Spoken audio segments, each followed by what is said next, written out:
On va parler de ces soupçons de double jeu au sommet de l'État qatari. Enquête du Washington Post qui s'appuie sur des documents de renseignement. Doha aurait discrètement approché Téhéran dès le début de la guerre avec Israël. Objectif présumé, protéger ses infrastructures énergétiques tout en pesant sur le cours du conflit. Le Qatar aurait proposé aux Iraniens de réduire volontairement sa production de gaz en échange d'un engagement du régime à ne pas cibler ses installations.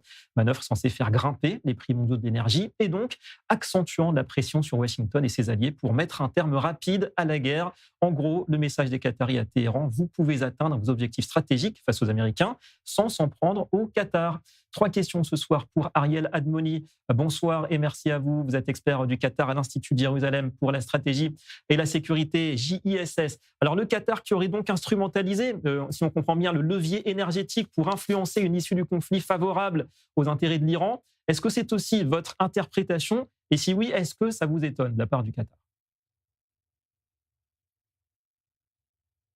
Non, ça n'est pas une surprise. D'abord, merci de m'accueillir. Il n'y a pas de surprise parce que le Qatar a utilisé, et nous l'avons vu déjà depuis le 7 octobre, l'énergie et son levier pour imposer des pressions. Ils sont inquiets maintenant que le Washington Post l'ait révélé.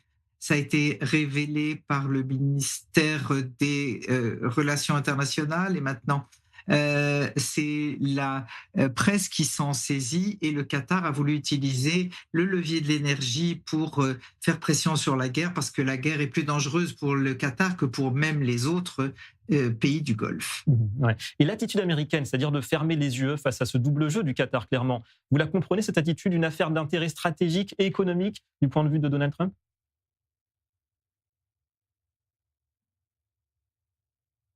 Écoutez, il y a un écart entre le Qatar et les Américains et les Européens parfois aussi entre le court terme et le long terme.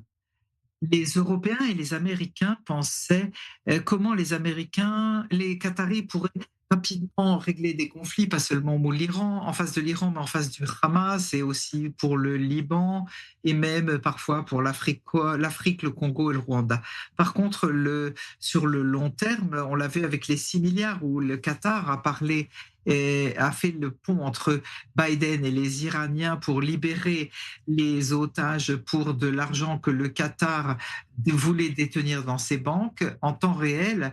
On n'a pas vu de gain immédiat et maintenant, grâce à cela, les Iraniens veulent à nouveau le Qatar impliqué parce qu'ils savent que le Qatar défendra leurs intérêts. Ce que les États-Unis interprètent comme aide ponctuelle, les Qatars comprennent que ce sont leurs intérêts à long terme qu'ils défendent du point de vue islamiste. Effectivement. Et sur le fond, vous voyez le Qatar comme un médiateur qui conserve encore dans la région une part de crédibilité, c'est-à-dire un rôle utile ponctuellement, ou bien ça y est, c'est clairement un État qui fait le jeu de l'Iran et il est temps que tout le monde en prenne acte, y compris Donald Trump.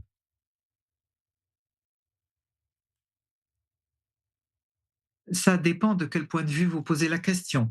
Dans beaucoup de pays, on se comporte face aux Qataris en disant que les Qataris, c'est la possibilité du moins pire.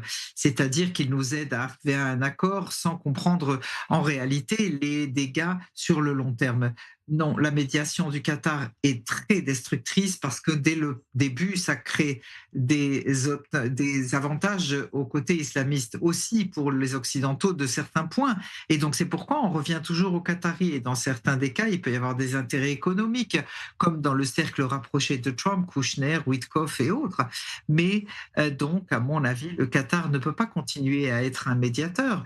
Mais il semble que beaucoup de pays du monde, et il faut se rappeler que l'Europe aussi est totalement prisonnière des fonds qataris. En France, on l'a vu avec le Paris Saint-Germain, qui est un modèle public que l'on voit, mais il y a beaucoup d'autres choses que l'on a aussi au Palais de l'Élysée. Le Qatar sait utiliser ses richesses et ses intérêts et les intérêts économiques pour continuer à avoir son rôle au long terme. C'est destructeur, mais pour beaucoup de pays se contentent de regarder le court terme et continueront donc à utiliser le Qatar comme médiateur. Voilà, à quand le grand réveil vis-à-vis de cet émirat. Merci beaucoup, Ariane Moni, pour cette analyse très pointue et passionnante en 3 questions ce soir, traduction assurée par Gisèle Abazon.